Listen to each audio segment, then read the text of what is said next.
আওয়ামী লীগের যে শুয়ার গুলা, ওরা শুধুমাত্র একমাত্র মুক্তিযোদ্ধা, যে জীবন্ত মুক্তিযোদ্ধারে কবর দেওয়া হয়েছে সে মুক্তিযোদ্ধা না?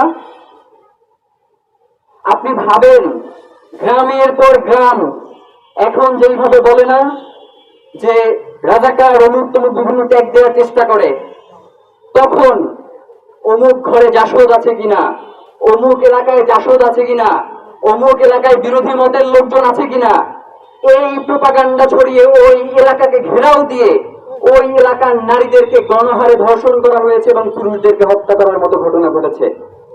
আহমেদ মুসা তার ইতিহাসের কাঠগড়ায় আওয়ামী লীগ বইতে লিখছেন যে বাবার সামনে ছেলেকে গুলি করে হত্যা করা হয়েছে। হত্যা করেই শুধু ক্ষান্ত হয় নাই, বাবাকে বলতেছে হাতে কুড়াল দিয়া যে ছেলের মাথা এখন দ্বিখণ্ডিত করে ফেলো, আমরা ফুটবল খেলবো। তো বাবা তো নারাজ, কিভাবে সে সন্তানের মাথা দ্বিখণ্ডিত করে ফেলবে।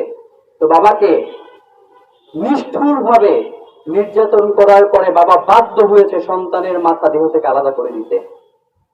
শুধু এইখানেই সীমাবদ্ধ নয়, নরসিংদীতে একজনকে জীবন্ত কবর দেওয়ার মতো ঘটনা ঘটেছে এবং তিনি মুক্তিযোদ্ধা ছিলেন। মানে এই যে